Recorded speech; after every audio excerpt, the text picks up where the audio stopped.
नमस्कार। दिन भर की बड़ी खबरों में आपका स्वागत है। मैं हूं अंशिता श्रीवास्तव।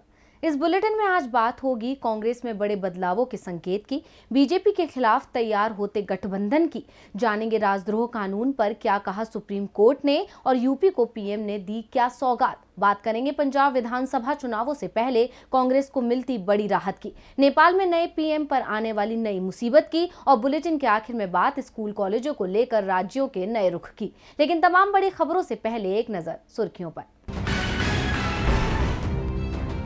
चुनाव आयोग से मिला टीएमसी का प्रतिनिधि मंडल, राज्य में 6 महीने के अंदर उपचुनाव कराने की मांग की। राज्य विधानसभा की 5 सीटों पर होने हैं चुनाव।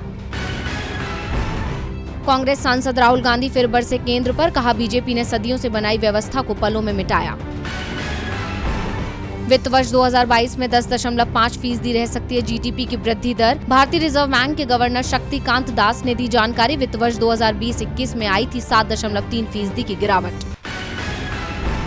शेयर बाजार में आई तेजी, 255 अंकों की तेजी के साथ 53,159 पर आया सेंसेक्स। 70 अंकों की तेजी के साथ 15,924 पर पहुंचा निफ्टी। सुर्खियों के बाद अब बात आज की सबसे बड़ी खबर की। 5 राज्यों के विधानसभा चुनावों से पहले कांग्रेस के अंदर बड़े बदलाव की तैयारी शुरू हो गई। अब तक बार बार टल रहे कांग्रेस के राष्ट्रीय अध्यक्ष के चुनाव को अब और नहीं टाले जाने की संकेत मिल रहे हैं।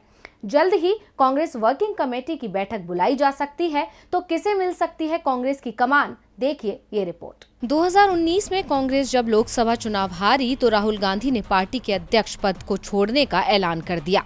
राहुल को पार्टी नेताओं ने मनाने की बहुत कोशिश की, लेकिन राहुल गांधी पार्टी अध्यक्ष पद को संभालने को तैयार नहीं हुए। बाद में सोनिया गांधी को पार्टी का कार्यकारी अध्यक्ष बनाया गया।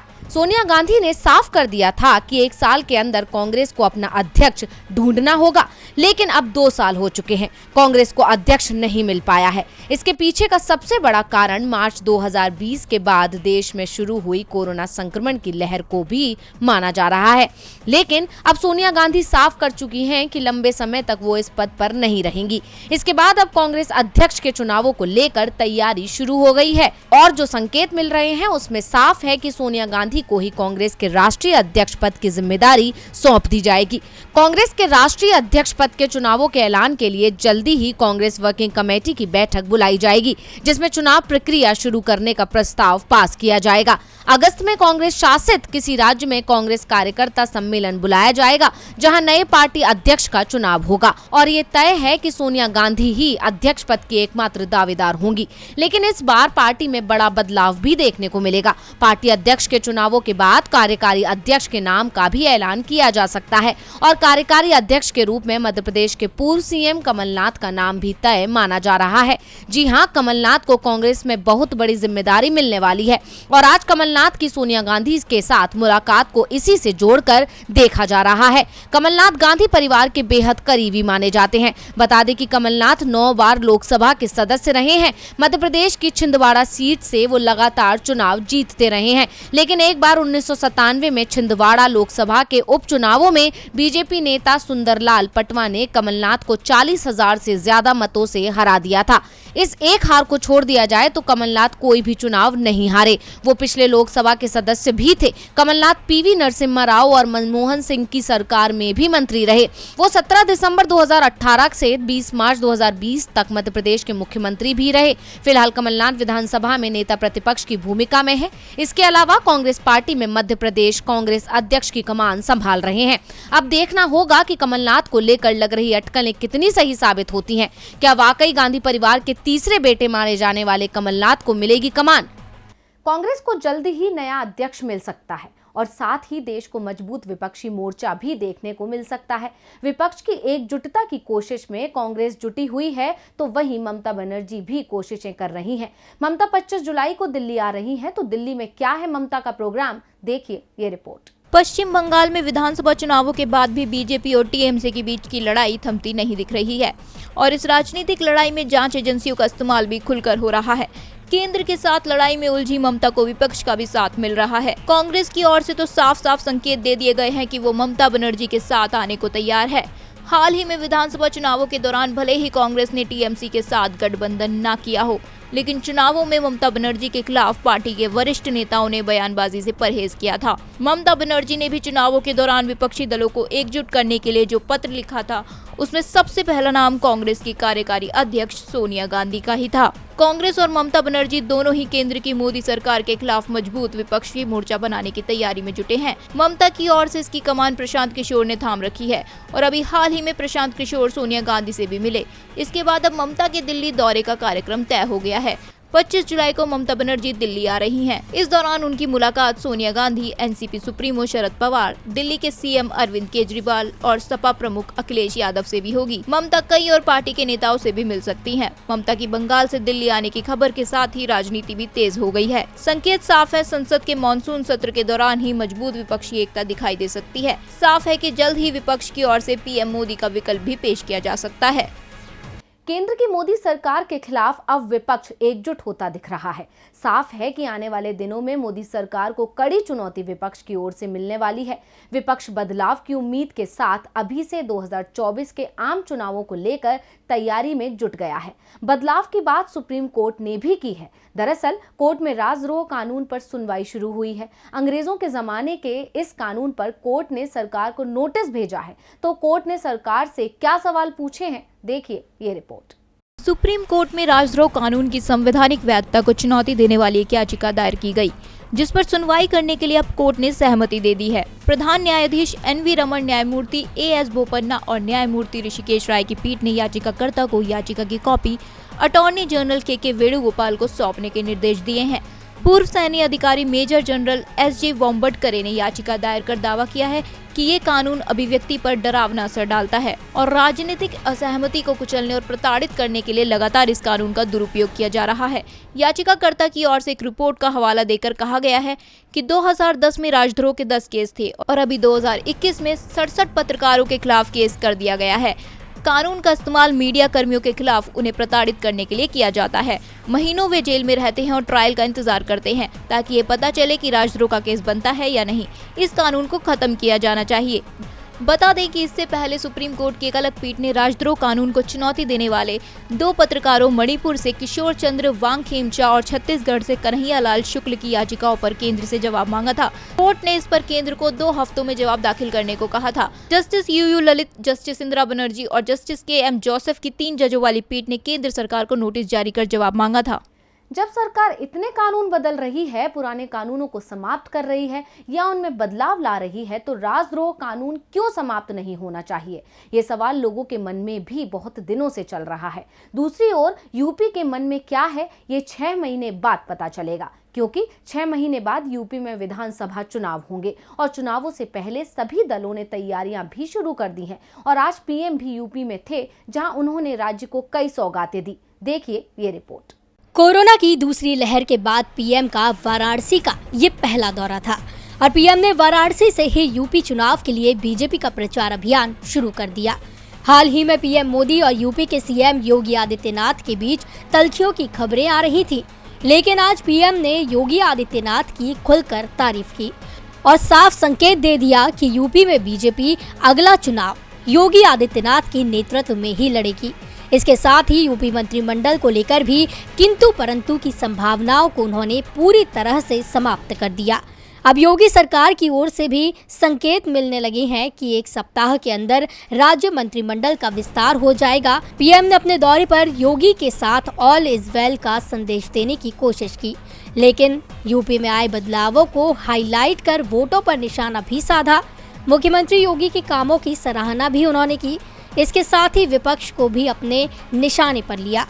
सपा बसपा का नाम लिए बिना पीएम ने कहा कि यूपी के लोगों ने वो दौर भी देखा है जब स्वास्थ्य मुसीबतों के समय लोगों की कोई सुनवाई नहीं होती थी, लेकिन अब योगी के नेतृत्व में कोरोना मैनेजमेंट की दुनिया तारीफ कर रही है। साथ ही पीएम ने यूपी में बढ़ते निवेश का क्रेडिट भी योगी की झोली में डाल दिया। यूपी के साथ 5 राज्यों में विधानसभा चुनाव होने हैं। इनमें पंजाब भी है। यहाँ सरकार कांग्रेस की है और पार्टी के अंदर चुनावों से पहले ही उठापटक मची हुई है, लेकिन अब कांग्रेस में सब कुछ ठीक होता दिख रहा है। तो कैसे कांग्रेस को मिल रही है राहत, देखिए ये रिपोर्ट। पंजाब में कैप्टन बनाम सिद्धू की लड़ाई अब समाप्त होती दिख रही है। सिद्धू की जुबान और सोशल मीडिया पर हो रहे ट्वीट दोनों के तेवर बदल चुके हैं, जो संकेत दे रहे हैं कि सिद्धू जो चाहते थे वो उन्हें मिलने का भरोसा दे दिया गया है। इसके बाद उनके कांग्रेस छोड़ने की अटकलों पर भी विराम लग गया है। पंजाब कांग्रेस के प्रभारी हरीश रावत ने तो यहां तक दावा कर दिया कि कैप्टन और सिद्धू के बीच कोई लड़ाई थी ही नहीं, कुछ मतभेद थे जो सुलझा लिए गए हैं। दोनों पंजाब के हित की बातें करते रहे हैं। हरीश रावत ने साफ कर दिया कि पंजाब विधानसभा चुनाव कांग्रेस कैप्टन अमरिंदर सिंह के नेतृत्व में लड़ेगी, यानी चुनाव जीतने की सूरत में कैप्टन अमरिंदर सिंह ही पंजाब के मुख्यमंत्री बनेंगे। वहीं अभी तक कैप्टन से नाराज चल रहे सिद्धू को कांग्रेस का प्रदेश अध्यक्ष बनाए जाने के संकेत भी रावत ने दे दिए। पंजाब कांग्रेस के अध्यक्ष सुनील जाखड़ जल्द ही इस्तीफा दे सकते हैं। कैप्टन अमरिंदर सिंह भी इसके लिए तैयार हो गए हैं, जबकि इससे पहले अमरिंदर सिंह लगातार किसी गैर सिख को प्रदेश अध्यक्ष बनाए जाने की मांग कर रहे थे, जिससे सिद्धू के लिए मुश्किलें खड़ी हो रही थी। वहीं रावत ने बताया कि चर्चा के दौरान कैप्टन और सिद्धू दोनों ने माना है कि अभी उनका साथ रह के लड़ना ज्यादा जरूरी है और दोनों के शिकवे अब दूर हो चुके हैं। बता दें कि पंजाब में कांग्रेस की सत्ता आने के करीब 1 साल के बाद से ही कैप्टन और सिद्धू के बीच मतभेद शुरू हो गए थे। 2017 के विधानसभा चुनावों के पहले जब सिद्धू ने कांग्रेस पार्टी ज्वाइन की थी, तब उनके मन में खुद के लिए एक बड़े ओहदे की उम्मीद थी, लेकिन बाद में उन्होंने खुद के लिए कैप्टन को इसमें बाधा के तौर पर पाया। पंजाब कांग्रेस को राहत मिलती दिख रही है, लेकिन नेपाल के पीएम को राहत मिलेगी या नहीं, ये जल्द ही साफ हो जाएगा। नेपाल के सुप्रीम कोर्ट के आदेश पर शेर बहादुर देउवा को देश का पीएम बना दिया गया है, लेकिन परेशानी बहुमत को लेकर है। देउवा को 30 दिनों में बहुमत हासिल करना है और शपथ ग्रहण के साथ ही सहयोगी उनसे किनारा करते दिख रहे हैं। तो क्या बहुमत साबित कर पाएंगे देउवा? देखिए ये रिपोर्ट। शेर बहादुर देउवा के रूप में नेपाल को नया प्रधानमंत्री मिल चुका है, लेकिन देउवा के लिए चुनौतियां खत्म नहीं हुई हैं। ये कह सकते हैं कि देउवा की चुनौतियां अब शुरू हुई हैं, क्योंकि राष्ट्रपति ने उन्हें 30 दिनों में बहुमत साबित करने को कहा है, यानी देउवा को जल्दी ही सदन में विश्वास प्रस्ताव पेश करना होगा। देउवा के पास बहुमत नहीं है, इसलिए ये आसान भी होने वाला नहीं है।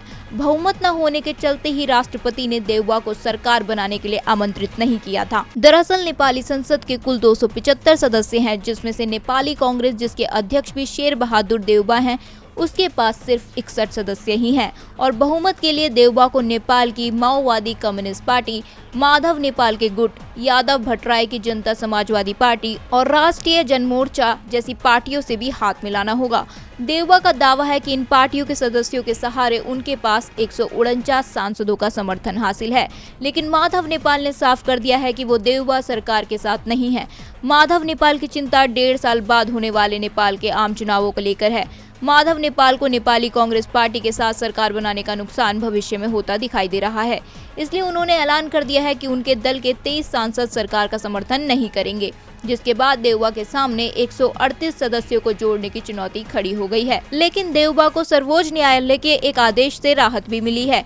दरअसल सर्वोच्च न्यायालय ने सांसदों के मतदान पर से व्हिप का बंधन हटा दिया है, यानी हर सांसद जिसे चाहे उसे अपने वोट दे सकेगा। ऐसे में केपी शर्मा ओली की अपनी पार्टी के सांसदों को एकजुट रखने में मुश्किलों का सामना करना पड़ सकता है। अब देखना बेहद ही दिलचस्प होगा कि देउवा सदन में कैसे बहुमत का जादुई आंकड़ा जुटा पाते हैं और सत्ता पर काबिज रह पाते हैं। और बुलेटिन के आखिर में बात महामारी के बीच देश में खुले स्कूल कॉलेजों की। जुलाई के महीने से देश के कई शैक्षणिक संस्थानों में नए सत्र शुरू हो जाता है, लेकिन कोरोना के कारण इस बार हालात बिल्कुल बदल गए हैं। पिछले साल भी स्कूल नहीं खुल पाए थे, पढ़ाई से लेकर परीक्षा तक सब ऑनलाइन ही संचालित हुआ है। लेकिन अब फिर देश के कई राज्यों में स्कूल कॉलेज खुलने की तैयारी है, तो कहां-कहां स्कूल कॉलेज में दिख सकती है छात्रों की रौनक, आइए देखते हैं। कोरोना महामारी की वजह से लंबे समय से बंद स्कूलों कॉलेजों को एक बार फिर खोलने की तैयारी चल रही है। कोरोना की दूसरी लहर के कमजोर पड़ने के साथ ही संभावित तीसरी लहर ने राज्य सरकारों को फिर चिंता में डाल दिया है। बावजूद इसके कई राज्यों ने स्कूल कॉलेजों को फिर से खोल दिया है और कई राज्य इस पर अभी भी विचार कर रहे हैं। वैक्सीन आ जाने और संक्रमण के नए मामलों में लगातार हो रही गिरावट के बाद महाराष्ट्र और गुजरात समेत कई राज्यों ने आज से स्कूलों को खोलने का फैसला किया है। हालांकि इस दौरान कोरोना संबंधित नियमों का कड़ाई से पालन करने का निर्देश दिया गया है, जिसमें मास्क पहनना और शारीरिक दूरी का पालन करना सबसे अहम है। महाराष्ट्र सरकार राज्य में स्कूलों को खोलने के मामले में बहुत फूक कर कदम रख रही है। महाराष्ट्र सरकार ने उन क्षेत्रों में कक्षा 8वीं से 12वीं के छात्रों के लिए आज स्कूल फिर से खोल दिए हैं, जहां कोरोना वायरस के मामले नहीं हैं। राज्य सरकार द्वारा स्कूलों के लिए मानक संचालन प्रक्रियाओं को बनाने, ग्राम पंचायतों से अनुमति लेने और बच्चों को स्कूल भेजने के संबंध में माता पिता के साथ बातचीत के बाद ये फैसला किया है। गुजरात में भी सारी सावधानियों के साथ कक्षा 12 के स्कूल, कॉलेज और तकनीकी संस्थान आज से 50% उपस्थिति के साथ फिर से खुल गए हैं।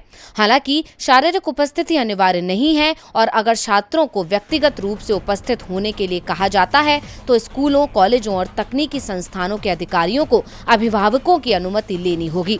वहीं मध्य प्रदेश में 26 जुलाई से स्कूल खुलेंगे। मुख्यमंत्री शिवराज सिंह चौहान ने घोषणा करते हुए कहा कि अभी 11वीं और 12वीं कक्षाओं की पढ़ाई शुरू की जाएगी, वह भी 50% क्षमता के साथ। अगस्त में अन्य कक्षाओं की पढ़ाई शुरू करने के संबंध में फैसला होगा। सीएम चौहान ने कहा कि अगर स्थिति नियंत्रण में रहती है तो 15 अगस्त से क्रमबद्ध तरीके से 9वीं, 10वीं और फिर मिडिल एवं प्राइमरी कक्षाएं शुरू की जाएंगी। हरियाणा के सभी स्कूलों को कक्षा 9 से 12 के लिए कल यानी 16 जुलाई और कक्षा 6 से 8 के लिए 23 जुलाई से खोलने का निर्णय लिया गया है। पुडुचेरी के मुख्यमंत्री एन रंगासामी ने 9वीं से 12वीं तक की कक्षाओं को 16 जुलाई से फिर से शुरू करने का निर्देश दिया है। बिहार में 12 जुलाई से ही शैक्षणिक संस्थान खुल गए हैं। राज्य के 11वीं और 12वीं के सभी डिग्री कॉलेज, सभी सरकारी और प्राइवेट यूनिवर्सिटी और टेक्निकल इंस्टीट्यूट कुछ छात्र संख्या की 50% उपस्थिति के साथ खोले गए हैं। उत्तर प्रदेश सरकार ने शिक्षकों और कर्मचारियों के लिए प्राथमिक और उच्च प्राथमिक विद्यालयों को फिर से खोल दिया है। वहीं छात्रों को अभी भी अगले आदेश तक स्कूल आने की अनुमति नहीं है। फिलहाल राज्यों में ऑनलाइन क्लासेस ही जारी हैं। तो आज इस बुलेटिन में बस इतना ही। देखते रहिए डीवी लाइव। नमस्कार।